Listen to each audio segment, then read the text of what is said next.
Večina ljudi ne mara kopriv, v visoki kulinariki pa jo obožujemo, saj je najbolj uporabljena divja rastlina, vendar z njo delamo v rokavicah. Kopriva nam je na voljo od zgodnje pomladi do pozne jeseni. Mlajše rastline so bolj finega okusa in boljše teksture, ampak tudi s starejšimi rastlinami ni popolnoma nič narobe. Listi so v redu, stebelj se pa izogibite, ker so precej vlaknasta. S koprivo ravnamo podobno kot špinačo. Lahko jo naberemo tudi v večjih količinah, jo zblanširamo in potem zamrznemo.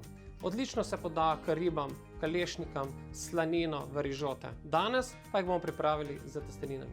Očiščene koprive na hitro zblanširite v vrelem kropu in jih nato na hitro ohladite v ledeni vodi.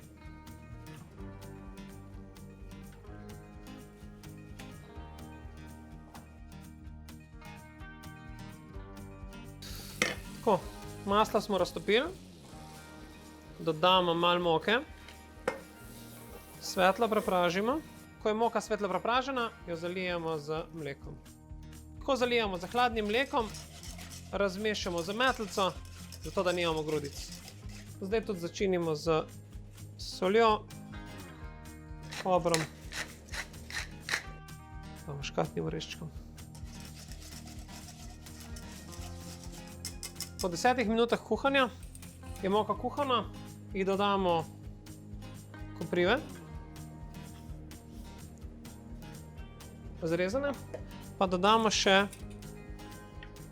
malo čemaže.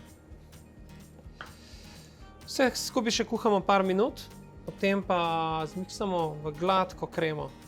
Če so noter nitke, vlakna, vse skupaj precedimo. Testenine skuhajte do 3/4, nekaj vode od kuhanja testenin pa prehranite za kasnejšo pripravo omake. Medtem ko so se testenine kuhale, sem prepražil panceto in dodal koprivno kremo. Evo, zdaj dodam še vroče testenine. Dobro premešam. To je potrebno še zdaj kuhati kakšno minuto ali pa dve, da je testenina na pol dente. Če se bo vmes preveč zgostila, slučajno zalijem z vodo, ki nam je ostala od kuhanja. Ko so testenine gotove, ko ugasnete štedilnik, dodajte še malo olivnega olja za res prijetno teksturo pa dodaten okus.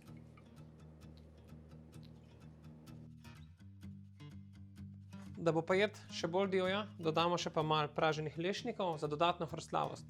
Pa dober tek!